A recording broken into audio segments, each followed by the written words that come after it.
everyone present here. As Maverick 24 comes to an end, it is our honor to introduce our keynote speaker for our closing ceremony. This individual is a very integral part of the senior leadership at an organization we're all familiar with, especially when it comes to the corporate workspace, Dell. Join us in welcoming Mr. Sudeep K. Goswami. Mr. Goswami is an experienced business leader, strategist, and mentor with a track record of crafting winning go-to-market strategies and delivering exceptional results from them through high-performance leadership teams. He also spearheaded the teams which envisioned, architected, and executed Dell's transformational go-to-market strategy that led to the India success story in 2013 to 14, 20 to 21, and continues. As a key member of the senior leadership at Dell, he has 18 plus years of work experience in creating business value and delivering stellar revenue growth in various leadership roles. Sir, it is an absolute honor to have you with us this afternoon. I will now be handing over the floor to you for your words. Hey, my pleasure, all of you. I'm hoping you can hear me clearly and see It's me perfect. clearly. Yeah. I'm just gonna share my slides, and I hope you can see them as clearly as I can. You all can, right? So, firstly, I would start with a thank you to all of you. My father is from Calcutta, and while he couldn't finish his studies in Calcutta, he always told me about Xavier's. And for the 2 years that I worked in Calcutta and walked around Park Street, I've never been inside Xavier's. So thank you for giving me the opportunity to be interacting with all of you. It's in a way my privilege. Now, I'm here to talk to you about why and why again. Marketeers of today should embrace technology and why it is so important. So I'll try and speak about that the half an hour that I might have. And if you guys have any questions, just feel free to stop me there and then and talk or share. So let me go to a couple of slides. You guys remember this movie, anybody? Or the actors? It was a long time ago. It was released in 2002. You might not remember the movie. Many of you might have not been born by then. Leave the actors. That was the year that I graduated out of my marketing B school that time. So I'm aware that I'm 22 years too late to talk to you guys. So I'm aware of how irrelevant I could be. I am also aware that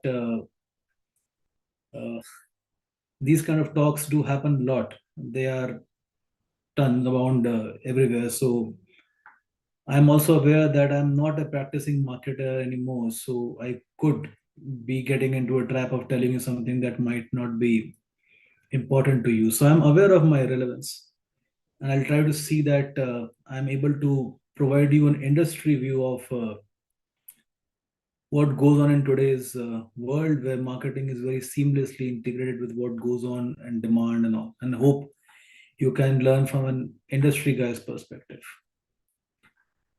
Having said that, if I move to the next one, the entirety of my talk is based on the principle that customer centricity is still most key or the biggest thing for a marketeer to be successful, and everything is crafted around customers. One may not kill for it, but that's where my central premise is going to be. So with that, I'll try to draw upon my experience of customers, and I see customers have evolved very fast over the last 30 years. Around 2002, when I was going around, there were discount stores where people would wait for discounts, and there would be brand factories and mega marts where people would buy.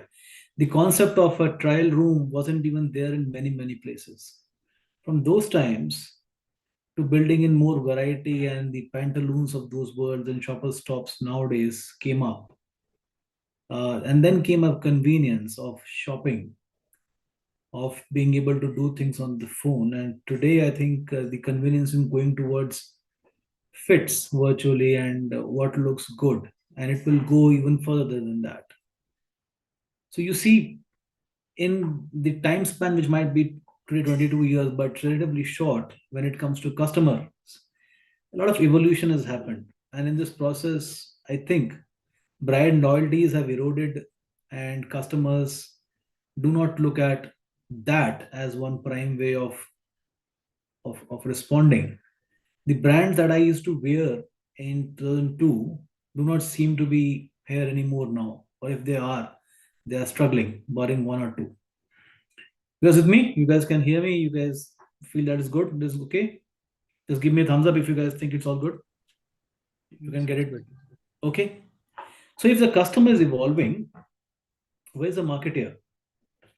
Uh, Earlier, and I graduated in those times when there wasn't any Google or there wasn't any search engine. We used to go to libraries and download from CD-ROMs and look at articles and underline. Those times, there used to be very high intensity efforts in marketing research, secondary research, surveys, and all of those give group descriptives of segments and basis that where the STPs used to do. If you look at the left hand side of this chart, till about 2000, there are two ads here. One is an ad that was aired for Bullet, and the other one for a scooter that is now uh, dead, which is called Bajaj Chetak. If you have ever seen those ads, you will find that the bike fits everybody, from a middle class person to an army guy to a farmer to an electrician to an old dad or whatever. Those were the days when you had group descriptives on at for segments, and you didn't know much about them than what the research would show. Then, with more data came a bit more narrower segmentations on demographics. There was a time when, because of that, TVS could sell a lot of bikes in the south, while in the north and west it was Hero Honda that time, which had a monopoly. And slowly, you started getting online marketplaces, perhaps started in the most widespread way by Facebook and those guys. And now I believe even if everybody in the rural villages will also have an Instagram on their phone, where if you are searching something, the next moment you see are 8 different ads. The power of Insta Genie. So in in in 30 years, marketing has become sharper, even at the rural market, if I say. If I were to flip to urban, which is what most of you will relate to, next slide, there's a concept of reverse urbanization that is going on, especially after COVID and worldwide. People are going back to more sparse locations where, after having been fed up from the deprivations of an inner city living, traffic, crowd, less greenery, smaller spaces, bad quality of whatever, people are going back, and this is a worldwide phenomenon. When this happens, this is another shift in the customer. It becomes a task. It becomes a big task for marketers to reach out and be effective. Uh, Let me. You've heard of a concept called omni-channel, right? Which is, you look at the customer from whatever possible streams there are to go engage with them. Reverse urbanization, I think, is the single biggest reason of explosion of omni-channel. What do you mean by omni-channel? If one was to put a primer, you engage your customers, you put your products where Kotler says you should put, and you probably find the customer buying from some other place that you thought might not have been very relevant. What happens in these cases is that your ROI measurements, if they measure traditionally, they go haywire. And if you can't relate to ROI, your marketing spends come to a halt, or the budgets are stopped.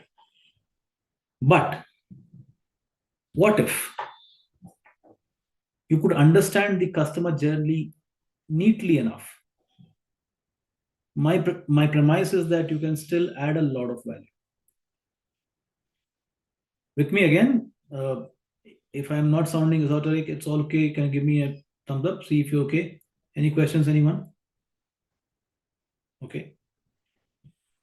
So now comes the part of technology and what I mean by that. Technology can seamlessly integrate you marketers into a customer's journey, especially around three things: context of the customer, the timing of reaching to the customer, and the content that a customer may look for from you. Let me give you an example. I have typed one. India has lots of startups, you all know, right? What you might not know is India has a lot many Gen AI startups, people who are working on either creating Gen AI models or fine tuning those models to fit a particular what we call use case. Most startups spend their money, a lot of money on what's called the cloud. You've heard of the cloud, right? Uh, Amazon or Google are examples of cloud, right?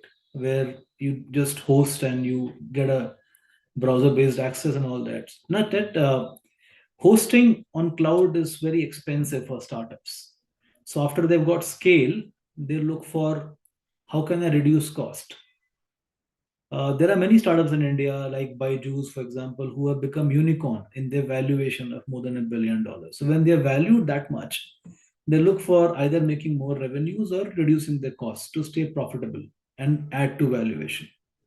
So when cloud costs start chipping at their bottom line, they're looking for how can they reduce costs. So many of them come to us because we are a technology company, and they ask, "Hey, can you give me some Dell products which can reduce our cost?" Now, by the time they come to us, because of so much of digital footprint that today is available uh, for many of the customers and organizations, one can neatly get to a good context of why the startup is coming to us. What's its maturity level? What are they really using the work for? Who is using the work? What's the feedback? You also get to know how much are they funded, how many rounds have been done, are they compliant, are they going against government somewhere else, do they have enough experiments done, do have what's called POCs, are they better in healthcare, are they better in agriculture? And there one could give a more comprehensive solution, that not just here are the products, but this is the price. You could buy them in an EMI installment. If you don't have money, you could, hey, here's a guy who might be willing to fund you. And by the way, I can tie you up with Microsoft. Now, this much is a wholesome solution package. Normally, small customers or medium sized customers don't expect so much. And this is where you integrate yourself in the life of a customer to provide a good amount of value, what he was looking for versus what you give. And that's where you are able to use the power of technology to provide a lot more value for which you can actually demand a good amount of rupees or crores or dollars.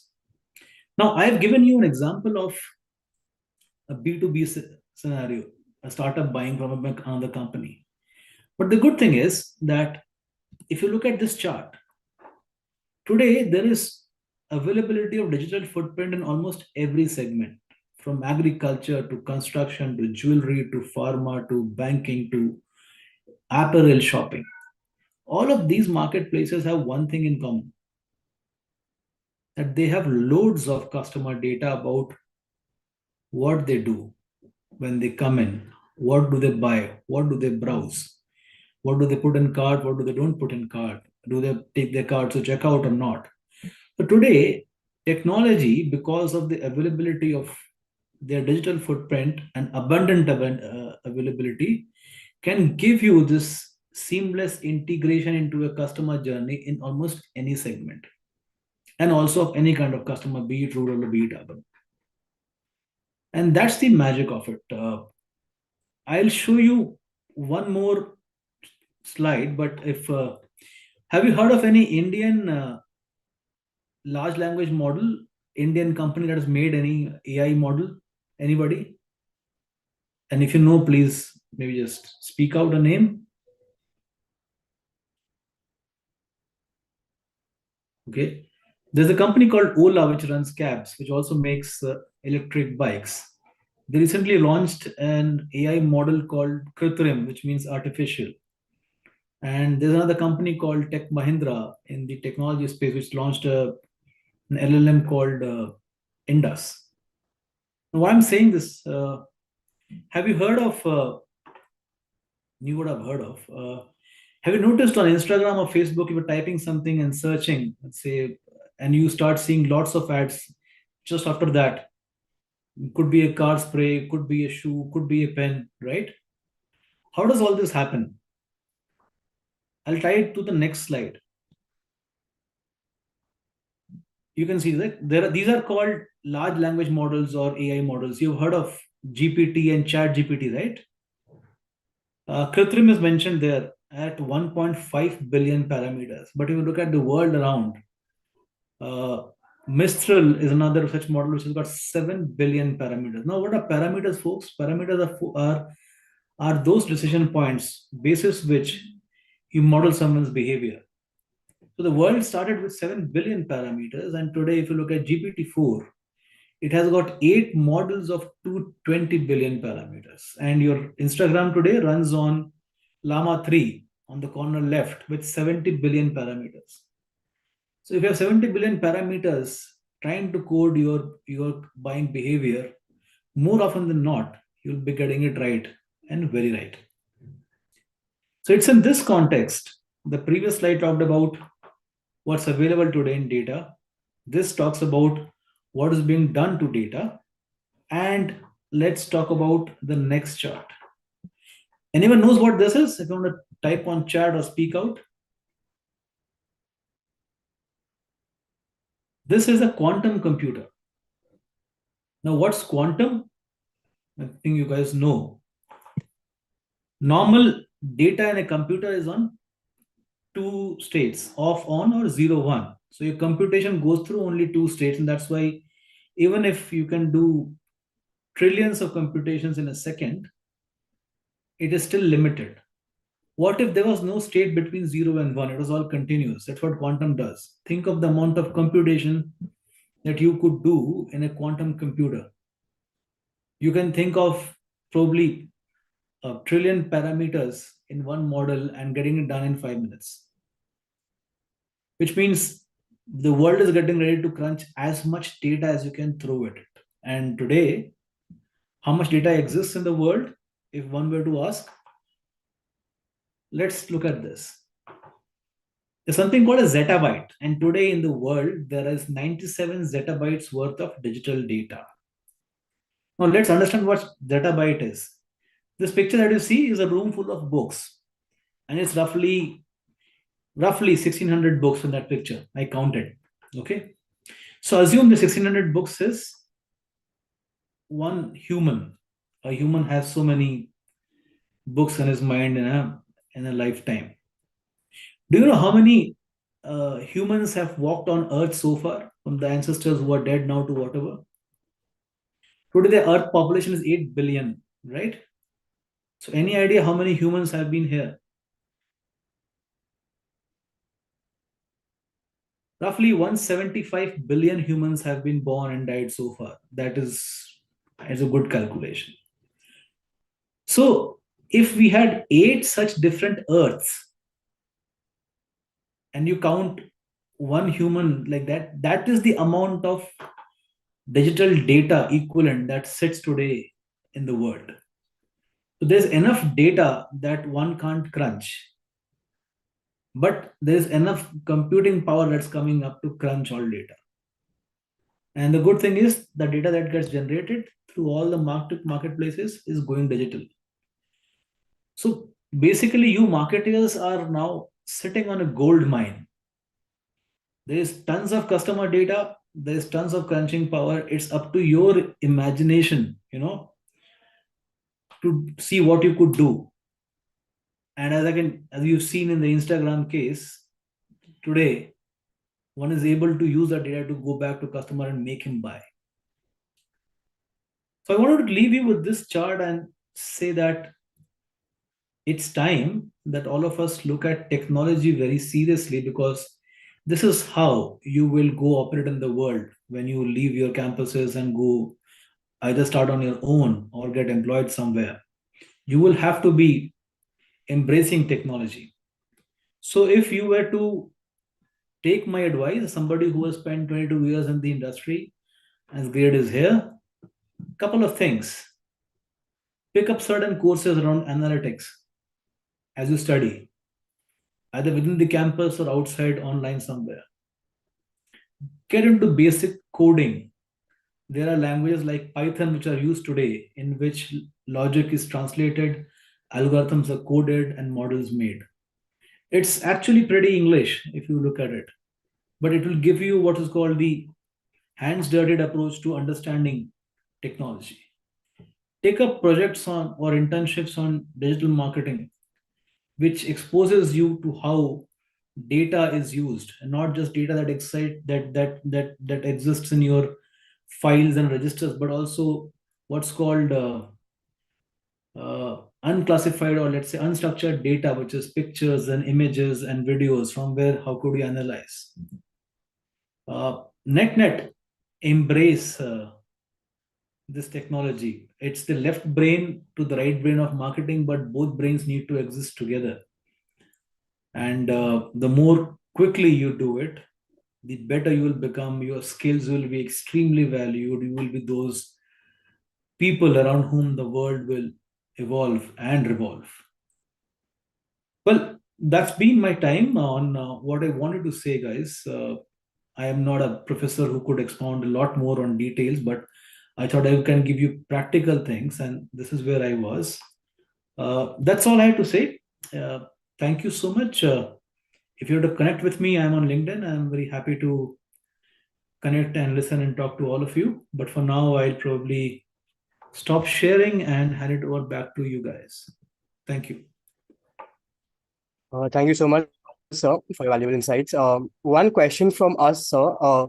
Sir, you talked about data and how data is valuable in today's times, in the sense that huge amounts of data are available, and that can be leveraged by us marketers. Could you, with respect to that, could you give some tips, strategies, or some sources which we can refer to while extracting an insight out of this data, right? So there's one part where data is there with us, and one part where we need to take out an insight from that data. So what would you recommend to us as students to leverage that data and to use that for further research, or maybe let's say for further insights? So, at a smaller scale, Excel is an amazing place to take out insights from data, but those are Absolutely. structured data pieces, right?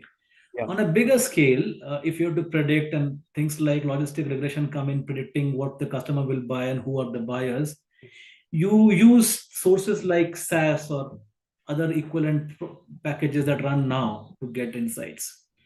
On an even bigger scale of getting insights, well, you can get it from people like the Chat GPT, but then that's not your data on which you are. So where you're getting to is a combination of that world with yours. So there are people, and even Google can do that. The Google Cloud, if you are a part of GCP, that on the Chat GPT that you have, you can insert your own data and ask it to give you inferences, and it will hallucinate a bit depending on what has been fed. It can give you wrong answers, but that's one of the shortest way of putting your data in and getting more insights at a much bigger level using those parameters that they run.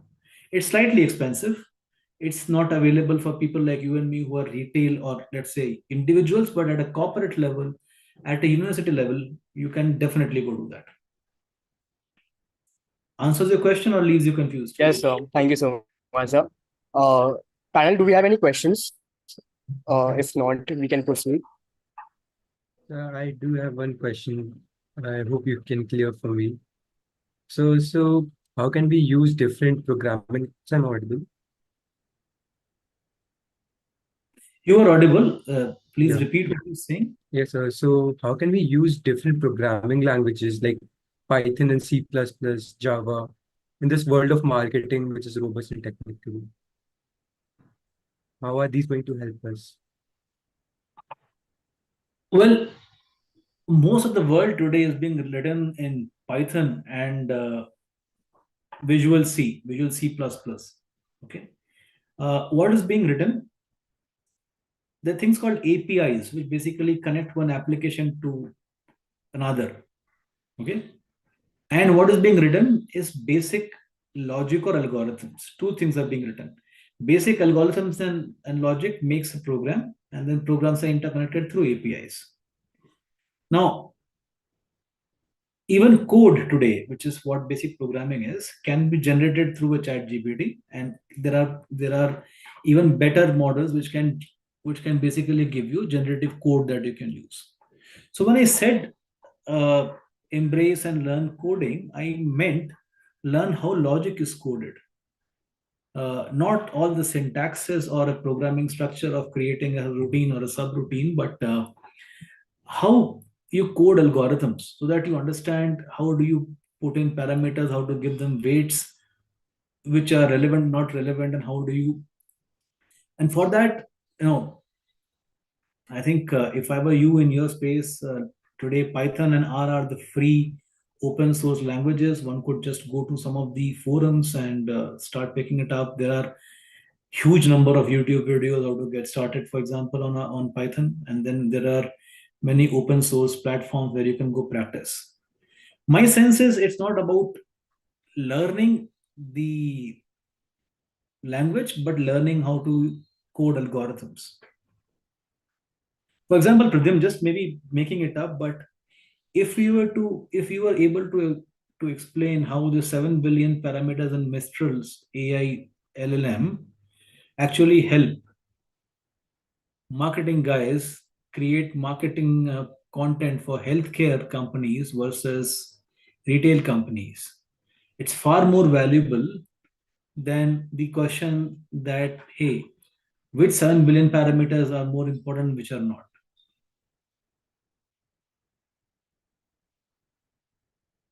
I don't know if I answered your question or confused even more. No, sir, you answered the question. But start the journey, you'll probably find the answer as you start. Nobody can see Japan from here, but Japan exists. As you go nearer, it starts becoming bigger and bigger. So, but in this journey of coding, how it will help in the marketing process, as in, like, Uh, Two things. Firstly, nobody will be able to fool you with jargons and saying it is possible or not possible. You will be able to judge what is possible, what is not, what requires a lot much effort and what requires doesn't.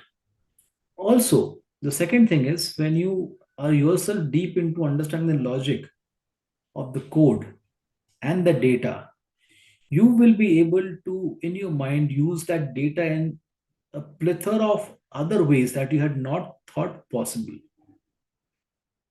For example, not many times earlier, people used to use a tool called Adobe's Clickstream to look at where all in the website somebody has gone, visited. And that time, the intent was mostly to fix a website's links or to bolster the customer support because the assumption was that customers come to websites to complain. Only later, somebody who was doing retailing said a customer I can look at this clicks to figure out their buying journey. What does it like or doesn't like? Now, and hence I can position products in front of the customer before he knows. Somebody stumbled on a different use of data from what was the usual standard. So that's the second thing that I believe one would encounter or get exposed to when you are working in the trenches. You've heard of Elon Musk, right, Pradyum? yes, sir.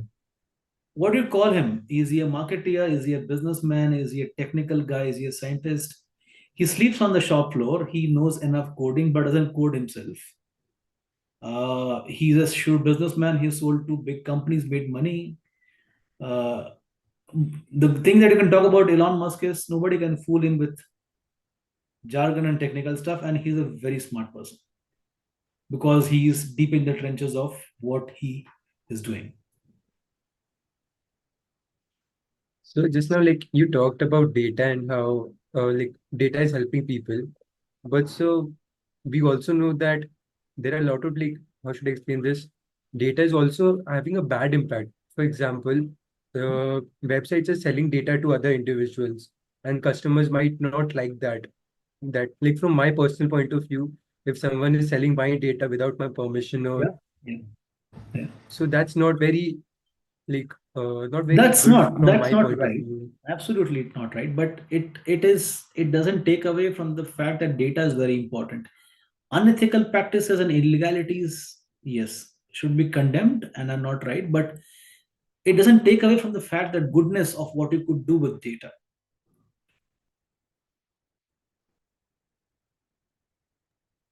Yes, sir. Thank you, sir. Okay. Thank you.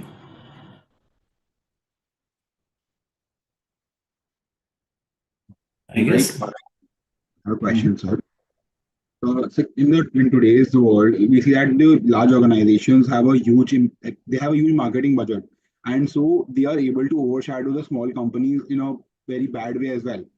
So since the evolvement of technology, we have seen how does small organizations and businesses leverage technology to market themselves in front of companies like Coca-Cola that have a huge marketing budget. Question, and a very simple one, Ritvik. See, it's a misnomer that big companies have big marketing budget. Marketing budgets are under stress everywhere. However, the technology I spoke to you about right now, most of it is free. It's called open source in the world of technology. All these this Gen AI models I showed you in the slide are all free to use.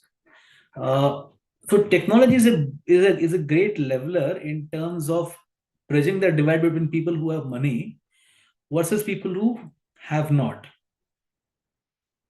There are a lot of examples. For example, you've heard of Intel and you've heard of Nvidia, two names.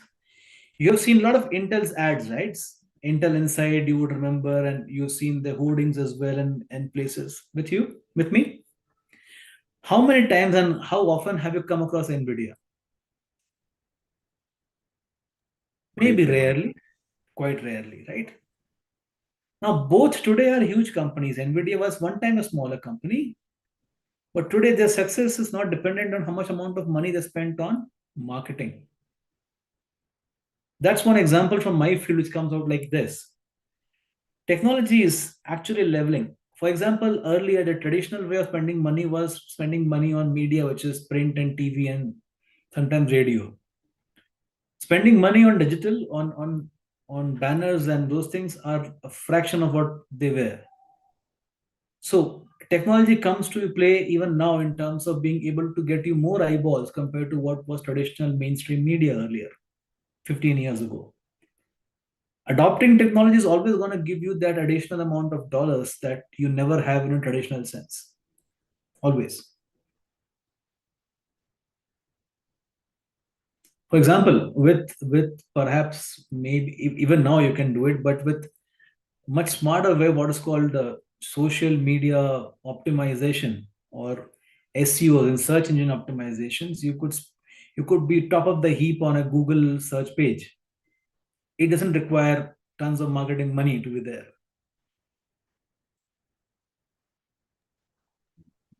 Thank you, sir. That as you mentioned about technology, I want to ask what are the potential drawbacks of relying heavily on technology? A lot. If people like you and me do not use our minds and let technology give something and we run with it like it is God's gospel, then yes, there are lots of pitfalls. For example, technology can hallucinate.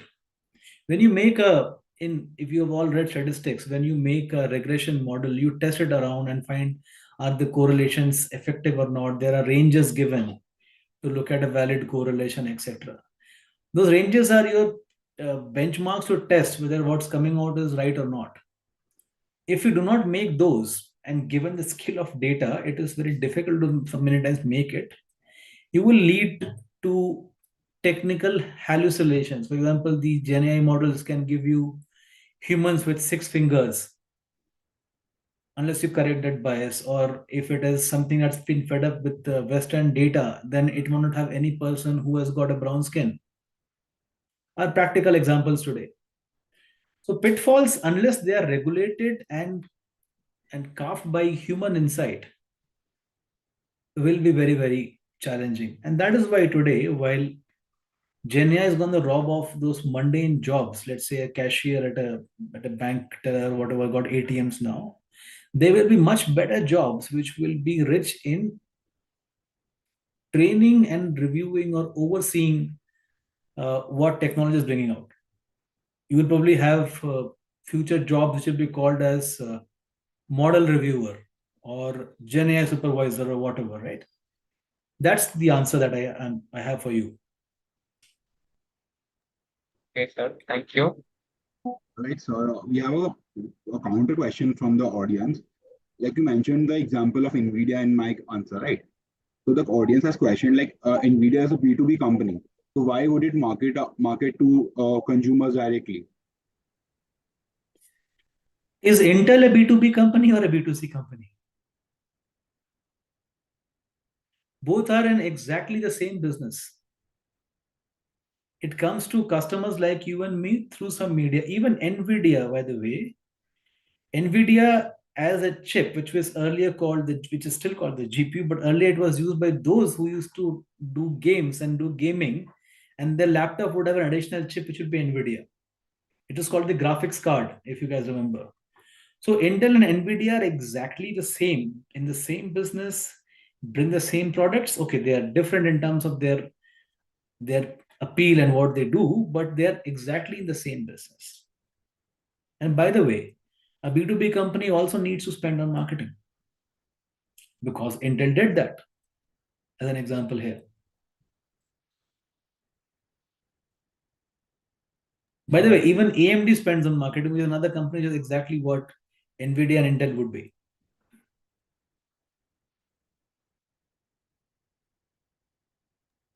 Uh, Thank you so much for your valuable insights. I believe we are done with questions. And from this session, we got to learn a lot from you about how technology in today's world is definitely something that can be a game changer for marketers. So thank you so much, sir, for that. So with this, we come to the most awaited section of this closing ceremony, which is the winners announcement for Maverick 2024. Since this is a very overwhelming moment for all of us, we'd be handing over the e-podium to sir to announce the winners list, sir. So over to you, sir. Absolutely. My pleasure to be doing this. As I said, I'm pretty excited to be a part of Xavier's for this 1 hour. And I do have the names and I'll go through them. The second runners up for Maverick is Dhruv Bajasaria. I hope I've got the name correct. So congratulations, Dhruv, wherever you are, either watching this or not, but you must have done a very good job to be here and be there. So thank you so much. The first runner-up is a lady. Her name is Disha Patni. Congratulations, Disha. Again, wherever you are, must have been a mighty job and great. And lastly, the winner for Maverick 2024 is Rishi Gupta. Rishi, congratulations. Awesome job. Thank you so much, sir, for your heartfelt response to the winners. And once again, congratulations to all the winners from our side. As we come to an end of Maverick 24, exclusively features one of a kind simulation event presented by the Marketing Society of St. Xavier's College. I just would like to take a minute to reminisce about the society's short but sweet history. The society began its journey not more than 4 months ago with a body of less than 100 members. Over these 4 months, ideas were formed, ideated upon, and efforts were made to execute them. Over time, the society has become a family to many. We had successfully conducted our orientation just a few weeks ago, and now we have managed to successfully pull off a exclusive freshers simulation event, which consisted of 5 really intense and engaging rounds. On behalf of the Marketing Society of St. Xavier's College, I would like to extend my heartfelt gratitude to our respected principal, Reverend Dr. Dominic Sayo, SJ, Reverend Dr. Joseph Kulandai, SJ, Vice Principal BCom Morning, Reverend Dr. Peter Arokiam, SJ, Vice Principal BCom Evening, and Professor Bertram de Silva, Vice Principal Lay Department, for encouraging us to strive for greatness and uphold the prestigious Xaverian reputation. I would also like to thank our Deputy Presidents, Dr. Somanath and Dr. Shovik Sarkar, for their unwavering guidance and support at every step through the event. On behalf of all the junior associates, I would like to thank all the core committee members and the working committee members who have taken great efforts to help us conduct the event and ensure that everything operates smoothly. I would also like to thank all the junior associates who have put in so much time and efforts in ideating, coordinating, and organizing all aspects of the event.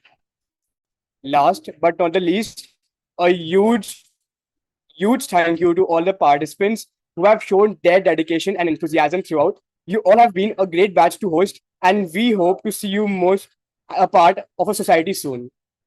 The Marketing Society will be rolling out its recruitment form soon, so do keep a check on our social media handles for the same. We would love to have you all on the team and work alongside us.